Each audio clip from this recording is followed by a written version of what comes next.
Tonight, price respite. I hope they go down further. News of a deal between the U.S. and Iran leads to a drop in gas prices. But is it too soon to start celebrating?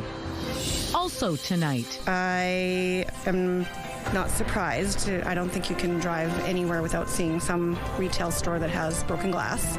The latest incident putting some in St. Vital on edge, and what the area's councillor says should be done. Plus, back in session. It's been easier to get to my classes on time, and all around just a good idea. Why late start Wednesdays will soon be a thing of the past in the Louis Riel School Division, and reaction from students.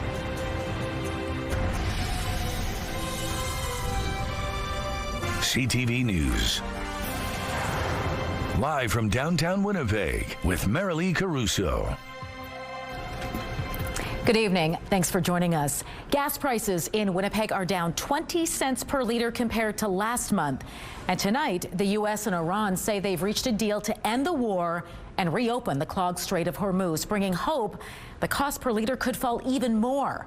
But one expert is cautioning it could still take months for fuel prices to return to normal. CTV's Jeff Keel joins us now to explain. So, Jeff, what are you hearing from drivers at the pumps? Some welcome the recent drop, but many say gas is still too high.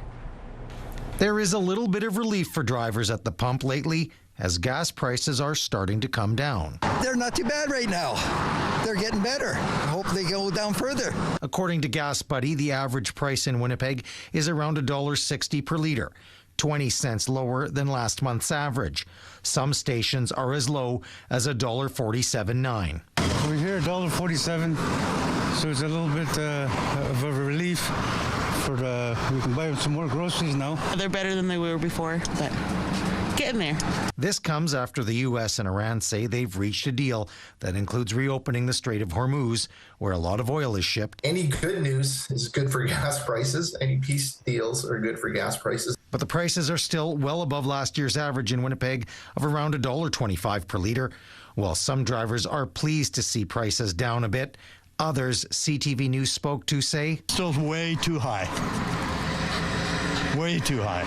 I still think they should come down a little more for those that have retired and work from payday to payday. This one is better today, but I don't know, but otherwise too expensive. And one energy expert cautions a return to normal prices could take a long time as oil fields in the war region have suffered damage or were shut down, vessels are backed up, and reserves have been used up. These things will not be measured in days or weeks, but months, perhaps even years, where we're going to continue to see elevated prices for oil. I think it's probably as low as it's going to get.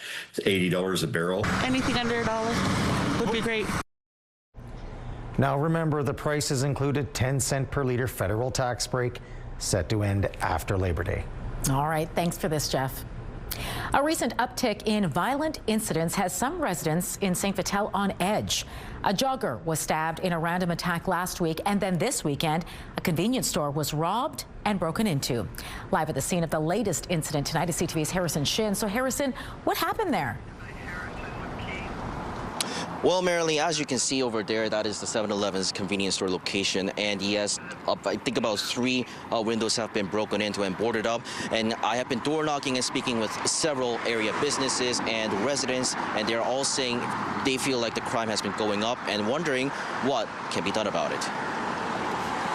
Michelle Edie has owned this store in St. Vital for the last 13 years. When she heard the nearby 7-Eleven was broken into and robbed on Saturday, I am not surprised. I don't think you can drive anywhere without seeing some retail store that has broken glass in some way. Winnipeg police say around 4:30 a.m. on Saturday, the lone employee at this 7-Eleven store locked the door against 4 intoxicated suspects to prevent them from coming in. They smashed up a car in the parking lot with rocks and then smashed the front window. Then, police say 2 of them walked through the rubble and stole items before all 4 fled on foot. The employee wasn't injured and all 4 of them were arrested. There's definitely businesses around that I've seen that have broken windows. I know that there's been theft in some of the retail situations. So yes, definitely it's happening. Several businesses and residents in the area said off camera that crime is going up. On June 6th, police say a jogger was approached by two random teenagers. He was stabbed and a 15-year-old girl was arrested and charged with assault. This is not the most crime-riddled part of the city, but there is crime in St. Vital. Area Councillor Brian Mays, who also sits on the Winnipeg Police Board, says getting more resources is a battle. He wants a brick-and-mortar solution like a new police station. I've been waiting and hoping to get some renewed presence, and there are a number of options for that, I guess, and the police have to find the money, but I think it's a worthwhile initiative. So yeah, I do hope to see that, some sort of South End presence. Now, the suspects in the 7-Eleven incident are facing several charges, including break and enter and committing robbery, mischief, and a 21-year-old woman is now facing additional weapons-related charges and failure to comply with the court order. And as a reminder, none of the charges have been tested in court. All right, Harrison, what are police saying about all of this? Well, we reached out to the Winnipeg Police Service for comment, and we are still waiting to hear back. In the meantime, Area Councillor Brian Mays is encouraging residents to keep reporting on anything that they see or they have experienced in terms of the crime. All right, thanks for this, Harrison. Winnipeg police need your help tonight identifying a suspect wanted for the sexual assault of a child, and a warning, the details may be disturbing. It happened around 3 a.m. Saturday in the 400 block of Manitoba Avenue. Officers say a man in a vehicle approached a preteen girl and tempted her to get into his car by promising drugs and alcohol. The girl got in and the suspect drove to a nearby alley. That's where police say a, quote, serious sexual assault happened to her at knife point. She then fled to a nearby family member's home and police were contacted. The child abuse unit took over the investigation and is now sharing this information. The suspect was driving a 4-door brown-colored sedan at the time. Police say he's described as being between the ages of 30 and 40 with short dark hair and a mustache. Anyone with information about this person or who may have video from surveillance cameras, cell phones or dash cams are asked to contact police or Crime Stoppers. The end of another school year is coming, but for the first time in a decade next year may look a little different for students in Louis Riel School Division. As CTV's Joseph Bernacki explains, the late Wednesday start is coming to an end. Over the lunch hour at Nelson McIntyre Collegiate, students are counting down the days until school's out for summer. But some kids are already thinking about next year's schedule. I should say that you should keep it in, like they shouldn't get rid of it. Villa is reacting to the news that his school and others in the Louis Riel School Division will no longer start late on Wednesdays. Since 2015, Wednesday mornings offered a bit of extra time, starting class at 9:45 instead of 8:30. It offered flexibility for students like Joseph Mulligan and Nolan Southern. It's a cool idea because it gives kids the chance to start later, get more sleep so they can be more energized for school, and if they have appointments in the morning they can get to that quicker. It gives me an extra 2 hours to sleep in, so I like it mostly because of that, but I can also, it's like it makes it a shorter day too. We're all pretty bummed out about it getting removed. CTV News reached out to the division for comment. They sent a statement from Assistant Superintendent Mia Gunther. She says a new collective agreement ratified last month between the teachers union QP 3473 and the division prompted the change. She also said it creates consistency. The updated high school timetable reflects these changes, including revised class lengths and a consistent daily schedule to support both student learning time and staff planning requirements. Joanne Unger is a psychologist who works with students and families. She says until more data is collected, sleep consistency is key. We actually don't encourage to have different wake-up times, and that is, it's more helpful to have the same time every morning that you're waking up to have a good, healthy sleep pattern. Joseph Bernacki, CTV News, Winnipeg. A massive sinkhole opened up in Wolseley over the weekend. Check it out. This is what people on Newman Street woke up to Saturday morning. City crews have since set up barricades to block off the roughly 2-meter wide hole. What caused it isn't yet known, but area residents believe it may be related to a sewer pipe damaged in last week's heavy rainstorms. It's not known when the hole will be repaired. All right, speaking of those rainstorms, that rain just won't go away. No. It was back again today. It looks like you're still tracking some tonight. Yeah. There's been some showers throughout the day in southern Manitoba and some non-severe thunderstorms making their way through too. There you can get a better look at them. And they did come through Winnipeg, and they did drop not just showers, some hail too. But they are moving on out. We aren't necessarily in the clear just yet, although you can see that that's starting to happen. But areas further to the south in the Red River Valley Valley into the southeast, still contending with that rain and those non-severe thunderstorms for the time being. We are in for a warm up. I'll show you when that arrives and how long it will last coming up. But let's take a look right now through the CTV Live Eye. It's brought to you by Bath Fitter, exclusive home of the PermaFit solution in Winnipeg right now. It is trying to brighten up a little bit out there, but you see there's that darker cloud still hanging over downtown. 16 degrees in light northeast winds. The pressure is rising and the humidity right now, Marilee, is 65%. Thanks, Colleen. One person is in custody tonight following a weekend homicide in the Daniel McIntyre neighborhood. Police were called to a home in the 700 block of Toronto Street around 3 in the afternoon Saturday. There, they found a seriously injured man who was brought to hospital in critical condition and later died. He's been identified as 21-year-old Trensant Francois, a member of Nelson House First Nation who had been living in the city. A 20-year-old woman was arrested at the scene and is now charged with manslaughter. Anyone with information is asked to call the homicide unit. Mounties are investigating a motorcycle crash north of Selkirk Saturday that claimed the lives of 2 people. According to police, it happened as a large group of northbound motorcycles were turning off Breezy Point Road to this access road towards Highway 4. One of the motorcycles was hit by a southbound pickup truck. The 65-year-old man driving the motorcycle and his passenger, a 72-year-old woman, were both pronounced dead at the scene. RCMP say they were both from Winnipeg. The 26-year-old man driving the truck was not injured. Well, it was another wet and wild day in Winnipeg, and all this rain could mean a familiar foe raining on your parade in the coming weeks: mosquitoes. CTV's Daniel Helmerson explains. A thunderstorm hammered Assiniboine Park Monday afternoon, leaving behind plenty of puddles and pools in its wake. And entomologist Taz Stewart warns all that standing water could be a catalyst for everyone's least favorite pest: mosquitoes. I hate to say that is the summer species. Those eggs start coming out and you got all this water here. So there could be a surge in numbers for a short period of time. According to city data, the average trap count in Winnipeg on Monday was at 2, though counts in some areas are 2 to 3 times higher. And a city spokesperson says crews remain focused on mosquito larviciding on the ground and in the air. This is insane how few mosquitoes we have. It's fantastic, don't get me wrong, but that shows that the biological program works so well, and we're seeing the benefits of that. But Stewart, who runs Taz Pest Control, is urging people to get rid of standing water in their own backyards. Dump it, drain it, fill it, cover it. It's very, very important that you do that in your backyard, because those mosquitoes that develop there will be eating on you. Stewart adds the summer species of mosquitoes are more voracious than their spring counterparts, and that Winnipeggers also need to be mindful of the risk of West Nile virus. It's been on the decline, very, very few cases, but it's still there, so you still need to be protecting yourself. Very, very important. Use repellents. Avoid times when mosquitoes are most active, i.e. dusk and dawn times. Daniel Halmerson, CTV News, Winnipeg. A pair of new transitional homes in downtown Winnipeg will help women and children leaving gender-based violence. When I speak with women leaving violence, I hear a common desire.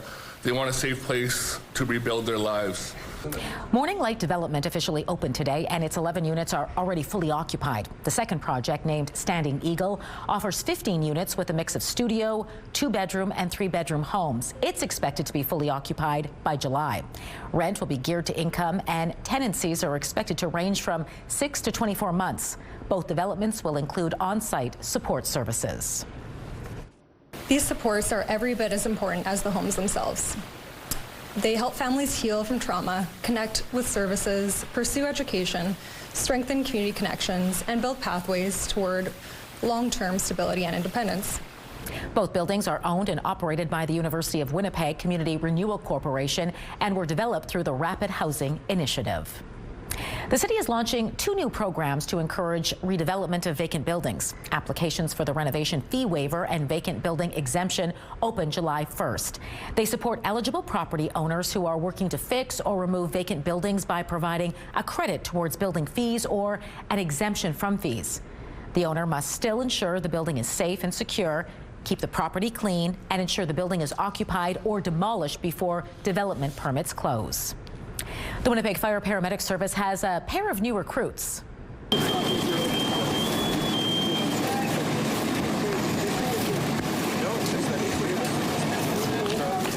Earlier Earlier today, Mayor Scott Gillingham and City Councillor Vivian Santos geared up for this live fire simulation. It's part of the service's Fire Dynamics training program, giving refreshers on modern firefighting techniques, the science of fires, and other everyday challenges. The mayor says while he was prepared for this demonstration, he says he's going to stick to his day job. You're in a box, you're in a tin box with 1,000 degrees Fahrenheit, so that to me is a little more stressful. Now, I had good people around me, and in council I got some good people around me, but if I had to take my choice between a day job, I'll stick to question period at council. The mayor says Winnipeg's fire paramedic service is the only department in Canada where they do this kind of training. The Carolina Hurricanes are Stanley Cup champions, and it was a former Winnipeg Jet who helped the team notch a 3-0 win over the Vegas Golden Knights last night. Afterwards, Nikolai Ehlers reflected on his time here in Winnipeg. For me, Winnipeg has obviously a special place in my heart. It still feels like a home in a way, and the welcome that I got back in November was something that I didn't get to say thank you for, but I will now. That was something that I'm never going to forget. That was the first game I've ever been nervous for, and to be able to be welcomed like that was unbelievable. Winnipeg native Seth Jarvis also played a key role in the Hurricanes' success during the playoffs, rolling up 11 total points with 4 goals and 7 assists, including the winning overtime goal in Game 2 against Vegas. Still to come tonight, tepid relief being felt across the globe. To see what we and other countries can do to help reinforce this important progress that's been made. Allies discuss next steps after the announcement of as of yet unsigned ceasefire agreement between the U.S. and Iran. Those details when we return.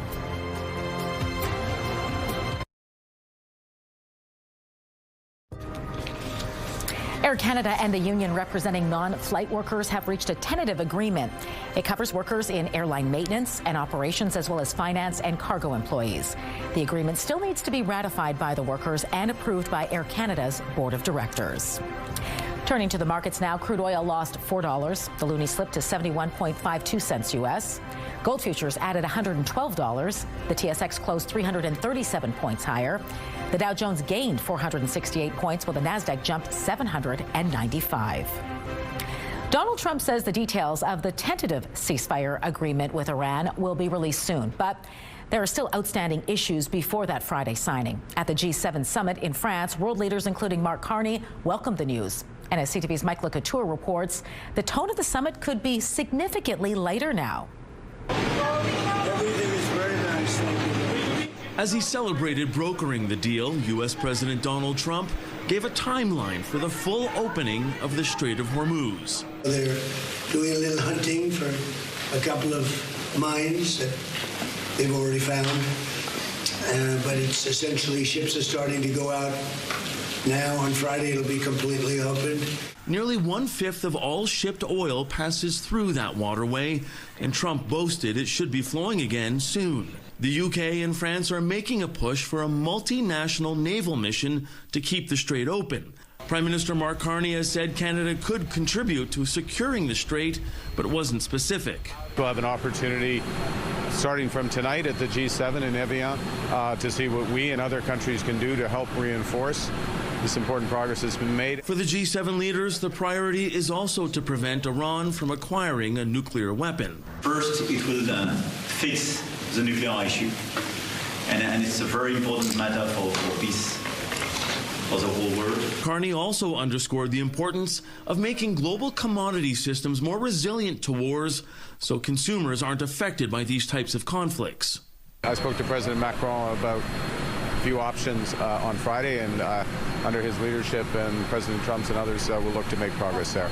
Trade will also be on the agenda at the G7, with the French president underlining the importance of working together. Tariffs do no one any good, especially between G7 countries, Macron said. Canada has that same message for the U.S., but Carney isn't planning to bring it up with Trump. He told reporters those discussions will be held on the sidelines of this summit between the Minister of Canada-U.S. Trade, Dominic LeBlanc, and U.S. Trade Representative Jamieson Greer. Mike LeCouture, CTV News, Evian, France. New data released today is reporting a decline in opioid-related deaths last year. That's good news, but the crisis is far from over. CTV's Abigail Beeman on why progress remains fragile. I've accidentally died. Angie knows how terrifying a drug overdose is. I had a little puff, and I immediately fell forward and passed out, stopped breathing, and went completely blue. The Public Health Agency of Canada released new numbers showing opioid deaths dropped by 23% last year, with hospitalizations down 12%. But there were still more than 5,600 deaths in 2025, a staggering 15 people every day. It is fragile. We've seen a decrease for 2 years in a row, but that follows many years of increases, and the number of overdose deaths are still higher than they were before the COVID pandemic. Officials say one of the reasons for the drop is more access to naloxone. There is no silver bullet to solve this crisis. But death from benzodiazepines, benzos, are 3 times higher than before the pandemic, and naloxone doesn't work there. While some think closing safe injection sites like this one in Ottawa will make things worse. It's going to be a lot worse than what it is now. It's a darn shame, and there's going to be a lot more ambulances running around. Then there's the tie to the trade war, with the American president using fentanyl as a tariff justification. It turns out the Canada Border Services Agency seized less fentanyl in 2025 than the year before, when we didn't have a fentanyl czar. It's a slight decrease. From my perspective, the drug trade in this country is largely domestic production and for domestic consumption. Kevin Brasso went to Washington today to bring this latest data and sell the message that Canada's measures are working. He says in general, his conversations with Americans are well received. Abigail Beeman, CTV News, Ottawa. Here in Manitoba, the number of deaths due to opioid toxicity dropped last year. In 2025, 231 opioid deaths were recorded. That's 142 less than the year before and 151 lower than 2023. Last year saw the lowest number of opioid toxicity deaths since 2019, when 62 people died due to drugs. The UK has announced a wide-ranging ban on social media use for children under the age of 16. Laws are rules, but they're also an expression of our values. They shape the social contract. And so this will change the conversations that parents have and the expectations of children over time. It will make a huge difference. It will make our children safer. It will make our children happier. And it will give them more time, more security, more freedom to grow up. The plan targets social media platforms such as Snapchat, TikTok, and Instagram, as well as gaming sites where strangers can communicate with children. The law might also include overnight curfews and put curbs on what's known as infinite scrolling for users under 18. If passed, the ban would go further than any other country. So far, Canada has announced its own social media ban last week. A Russian missile attack set fire to a historic cathedral in Kyiv. The 11th century cathedral is a UNESCO heritage site. It suffered major damage in what Ukraine is calling one of the biggest Russian crimes against Christian culture. Russia denies the attack, instead saying the damage was caused by a U.S.-made Patriot air defense missile. At least 11 people were killed in a wave of Russian attacks across Ukraine over the weekend. President Donald Trump celebrated his 80th birthday last night with a UFC event on the White House lawn. 4,300 guests gathered on the White House South Lawn, while another 85,000 people watched from a nearby viewing area. According to reports, the Ultimate Fighting Championship spent about $60 million on the event. It was live streamed exclusively on Paramount Plus. Grant Park Shopping Centre hosted some of the best custom Lego of Manitoba and Canada. We often find it very therapeutic, right? After a long, stressful day at work, building some Lego is a good way to finish things off. And that therapeutic hobby brings out some pretty magnificent pieces. Take a look at this. It is the Royal Bank of Canada building in the Exchange, all built with Lego. The Manitoba Lego Users Group hosted River City Brick Fest on Saturday, proving brick by brick you can make some pretty impressive and huge art pieces. That RBC building, done in Lego, by the way, came all the way from British Columbia. Its creator hauled it on his truck for more than 20 hours. Then there's this bowl of poutine Templeton describes as, quote, the wildest. It's a really hard thing to build, to get all the right angles, the gravy, the cheese curds, you know what I mean? Like, as much as when we eat it, it's just kind of a pile of mush. To do that out of bricks is really tricky. So the second I saw it, that made me laugh. And, oh, hey, that's poutine. I don't know how you built that, but it's pretty incredible. And it's, you know, it's about the right size that you would get to at a restaurant. He adds the group has around 60 dedicated members organizing events like this and doing some charity work as well. The members come from all across southern Manitoba. You know, we were able to finally win the big one, and we wanted to be able to share this moment with the people that supported us. Bringing home the Briar, Team Dunstone rings in its big win with the hometown crowd, and they didn't come empty-handed. That's next. Overall, nice conditions for the long-range forecast for Winnipeg, albeit a little cool for the most part for this time of year. But you might like that. Temperatures in the low 20s Wednesday, Thursday, 21, 22 under a mix of sun and cloud. A mix of sun and cloud again on Friday. It comes with at least a low chance of showers and a high of just 19 degrees. We should be hitting highs closer to around 24 by now. 23 on Saturday under a mix of sun and cloud. Big day on Sunday. It is Father's Day. It is also Manitoba Marathon Race Day with an afternoon high temperature of 25 degrees under a mix of sun and cloud.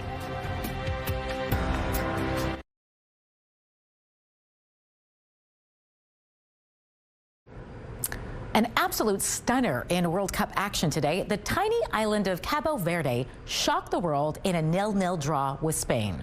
There's one section of blue in this stadium. That's it.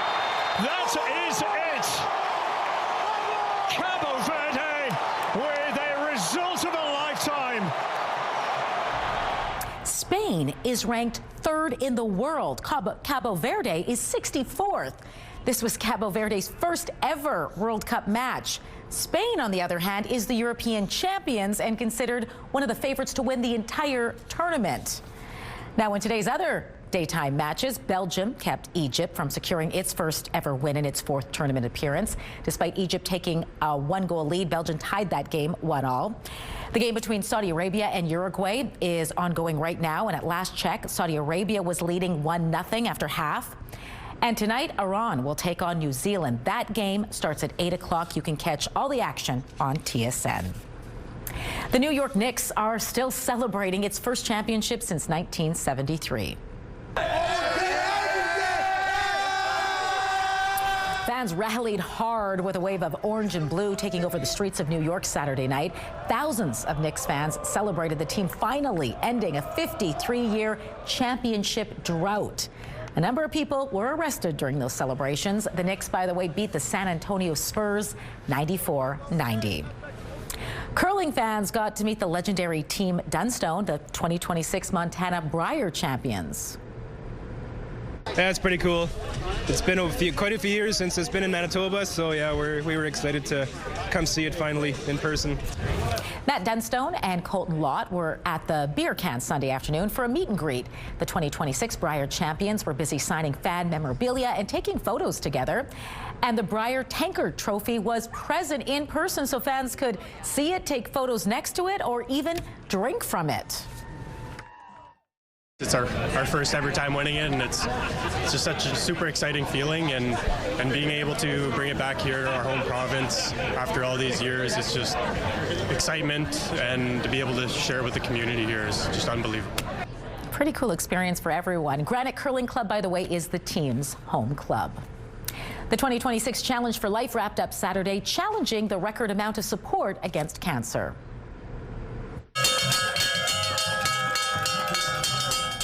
More than 1,000 participants gathered at Assiniboine Park's Lyric Field Saturday. They walked 5 or 20 kilometers or exercised for 200 minutes in support of Cancer Care Manitoba Foundation. And this year, more than $3 million was raised, a number the foundation describes as record-breaking. This is our largest single fundraising event. This impacts all of Manitoba. All of the funds raised stay in Manitoba. And this is in every way Manitobans and people actually from out of province, but people doing something big in support of Cancer Care Manitoba and the patients we serve. This year marked the fundraiser's 19th year. More than $23 million has been raised over all that time. The money supports cancer care research, patient support programs, clinical trials, prevention, and screening initiatives.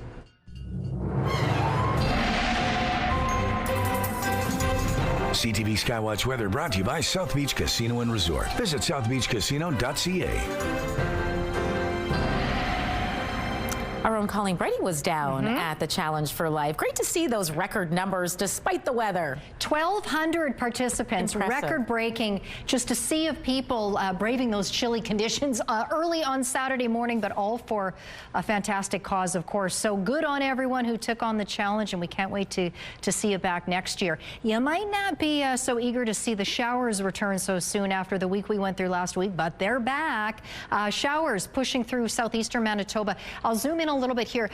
We did have them come through the city. It looks like there's still a chance we may see them yet, but it looks like they're starting to move away. But you can see a lot of these non-severe thunderstorms firing off further into the southern Red River Valley, the southeast corner, and then through northern Minnesota, and then east into parts of northwestern Ontario, closer to the international border. But you can see it's clearer through Kenora and Dryden. And Fort Frances, you'll get there. It'll just take a little longer. But as these showers continue, at least for now, up in the north, you remember we were talking about that stubborn low that was just spinning over northeastern Manitoba. It's still stuck there tonight, folks. It's not moving all that much. Consequently, still more rain showers back across not just the northeast, but you'll see it extends through the overnight hours pretty far west, almost pretty much right to the Saskatchewan border, if not beyond, and further to the north too, into Nunavut. Meanwhile, as that happens in the north, we clear out here in the south. Sunshine for the commute tomorrow morning. Temperatures getting back up into the mid-20s, closer to where they ought to be for this time of year. But as we go through the day, you're going to see almost like a curtain closing across southern Manitoba. First in the west, it's going to get cloudier there before some of those clouds encroach on us here in the southeast. Meanwhile, those scattered showers continue up in northeastern Manitoba. But look at this guy coming through. Now, every run of the future cast, give it a few hours, it keeps changing. Now, earlier today, it looked like this heavy band of rain was going to just nicely miss Manitoba. Now at this point, it looks like parts of the southwest might get a soaking early on Wednesday morning, but you see the bulk of that rain stays on the other side of the international border, certainly by Wednesday afternoon over North Dakota and Minnesota. Possibility we'll see some showers tonight. We're going to get to some video in just a moment, but I'm going to continue now with our forecast. 8 is our overnight low tonight, winds out of the north. And then tomorrow, 13 degrees and sunny, winds out of the southwest at 10 kilometers an hour. 23 is our high under a mix of sun and cloud, winds out of the northwest at 20 kilometers an hour. Quick look at the UV index, and then I have some cute video to show you today. The UV index for Tuesday is 7 or high. Now let's take a look at this video, because I know a lot of folks weren't anxious to see the showers return, but it looked like this big family of geese out at Assiniboine Park. They didn't mind at all. A huge family. Let's zoom out and show you all those geese and those babies out there just out in the rain, just doing their thing. That was shot by our CTV's Danny Halmerson when he was out there working on that story we brought you earlier in the hour. So they enjoyed themselves. Not everyone did so much, but we'll get the sunshine back tomorrow. Up in the northeast tonight now, Churchill. Rain first. Late tonight, you could see rain or snow mixing in, dropping down to 1 degree. Showers for Gillam, Thompson. Those showers start for you this evening down to 5 degrees. They continue there tomorrow, 12. Look out for fog tomorrow in Churchill, at least until the noon hour. Otherwise, it will be cloudy. In the northwest tonight, partly cloudy for Flin Flon, Ocean, and the Paw, dropping down to 8 degrees there. Touch cooler and cloudier through Lynn Lake down into Norway House. Lynn Lake tomorrow, you'll likely see some showers, 13 degrees. Sunnier through Flin Flon and the Paw. In the southwest tonight, after the threat of showers or thunderstorms moves on out, and it looks like it already is, you'll clear out for the most part. Brandon down to 7, Dauphin down to 6. You'll get some sun all around the region in the morning, but cloudier in the afternoon for Brandon, 20 there. Dauphin and further north around Swan River, and getting into the low 20s as well, around 23. Winnipeg in the southeast tonight, clearing overnight once those showers get out of here. 8 degrees for most of us, mix of sun and cloud tomorrow, highs of 23 and 24. And in northwestern Ontario, partly cloudy over Kenora and Dryden. Cloudier there tomorrow, 21 in Kenora, down in Fort Frances a little brighter with a high of 21, 19 in Dryden tomorrow. Now, look at this storm. Look at all that rain falling out of that cloud. This was over Steinbach at about 2:30 this afternoon. That photo was from Helen. And this next photo is from Sage, an equally familiar and lovely image, of course, of Winnipeg, the Esplanade Riel, the towers of Portage and Main, and, of course, the Museum for Human Rights, that photo from Sage. Send us yours to Winnipeg Weather at ctv.ca. Coffee, water, or a sip of juice. Turns out what you drink with your medication may impact how effective it is. Why some liquids are better than others. Next in Medical Watch.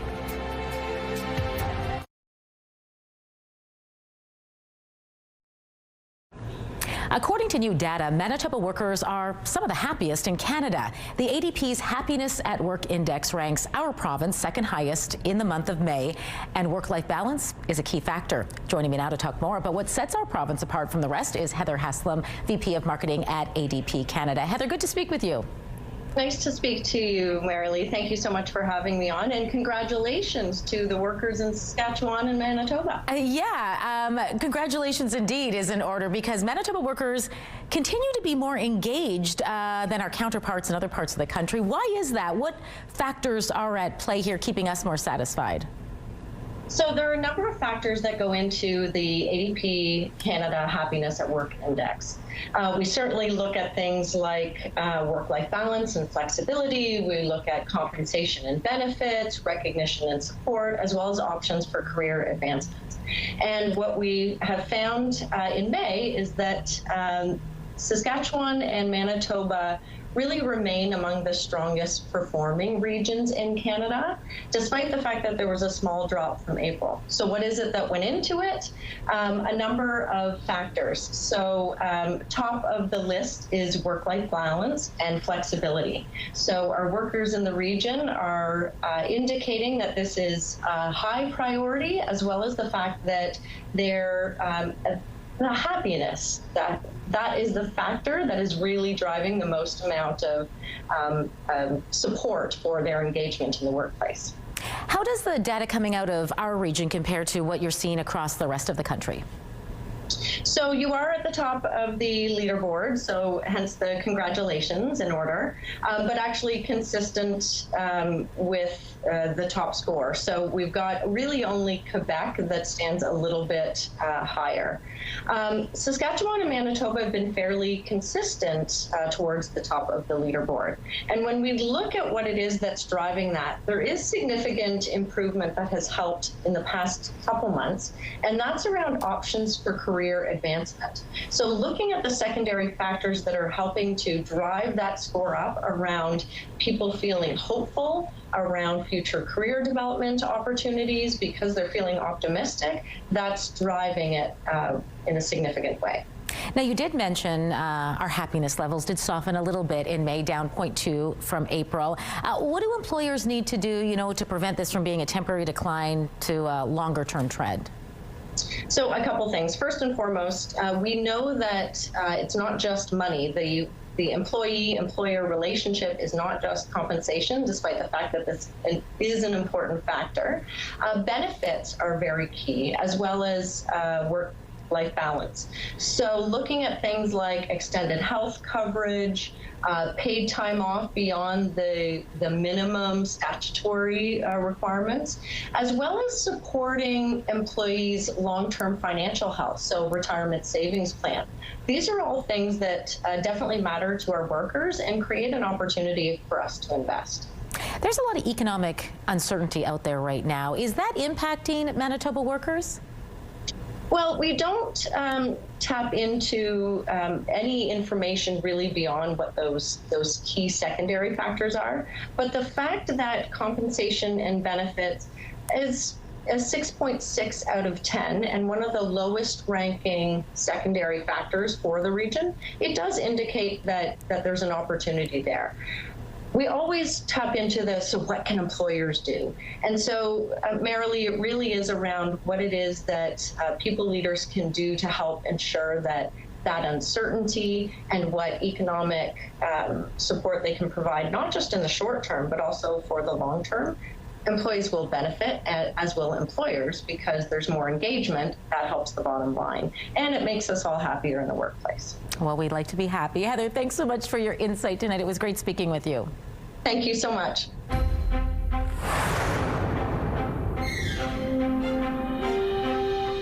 Turns out fertility may not be a reason for men to avoid GLP-1 medications. In fact, they could see an improvement. After 24 weeks of treatment with GLP-1s, men aged 18 to 65 saw improved testosterone levels, healthier sperm, and higher sperm counts. That's according to a group of researchers from the Warwick Medical School in the UK. The drugs are typically used to treat diabetes and are widely prescribed for weight loss. Researchers say the study was only conducted on men with high body mass index, so it's unclear if the rest of the population would see fertility benefits. They say more studies are needed before GLP-1s could be prescribed as a treatment for male infertility. New research suggests the type of liquid you take with pills may have more of an impact than people realize. Researchers in Hungary found some alkaline or mineral-rich bottled waters can weaken the protective coating on some pills, causing medications to release too early and potentially reduce their effectiveness. The study says drugs designed to dissolve in the intestines, including some anti-reflux and anti-inflammatory medications, are typically formulated to be taken with regular tap water. Researchers are now calling for clearer guidance on which liquids are safest to use with oral medications. Medical Watch is brought to you by Manukin Koster Denture Clinic.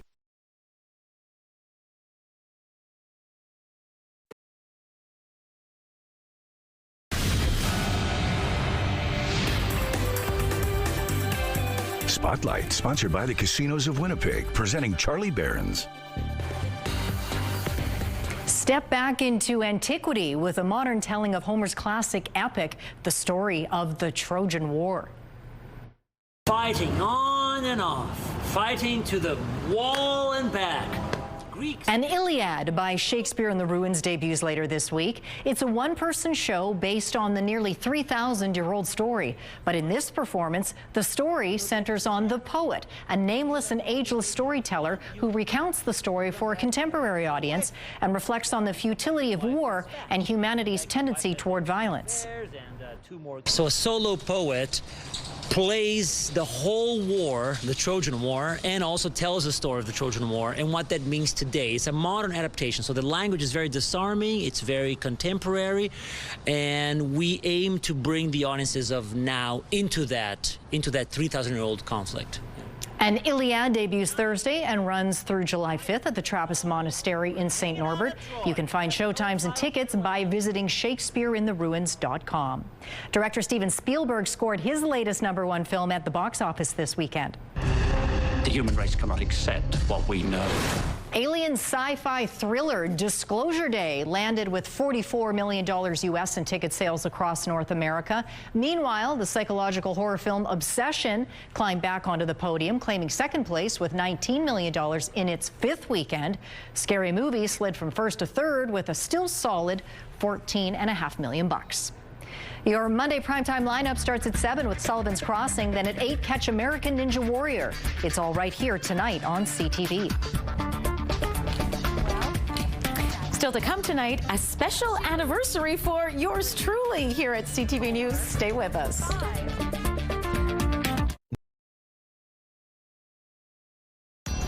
Women's clothing provided by RW & Company. Salon services provided by S&T Spa Salon.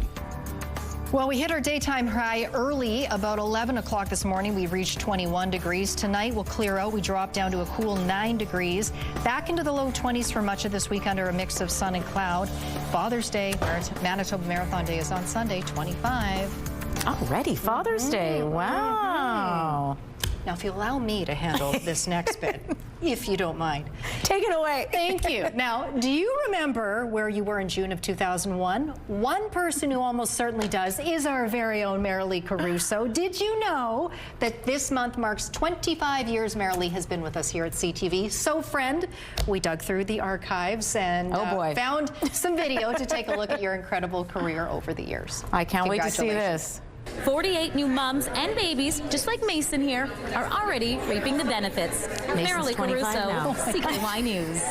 Now, even though I've been told to go fly a kite more than once, in the interest of everyone's safety, I'm not going to attempt it. He was 76 inches long. 76 inches, he says. Well, that's 1, 2, 3, 4, 5. That's good. 6 feet, 2 inches tall. And a whole lot taller than me. Disney on Ice is playing here at the arena until February 9th. Hey, I think that's my job. Am I being replaced here? Feeling more confident, I take the controls. Okay, you have control. There's my hand. My other hand's on the camera. Oh, okay. Speed up here like this. Oh, we're going right down. Believe it or not, it's been half a century since Elvis graced the airwaves. I just met giving this millions guy. of people The Elvis impersonator? to get all shook up. Oh my God, I'm the worst. Elvis. And the hills aren't alone. The Rome Marathon is a celebration the entire pregnant city with Ryder anxiously there. awaits. More than 10,000 Early Roman on. men I don't think I had will even told run in the anybody yet. marathon. Thousands of others will watch from the sidelines, But you knew? making it one of the largest European Scott sporting Sinclair events. was with me and he was wondering why I wasn't drinking any wine on the trip. CTV News. Marilee Caruso, CTV News. That seal really liked me, I promise. Oh, I love it. Congratulations. Went by in a flash. Yeah. You have fun. Time flies when you're having fun. Good night.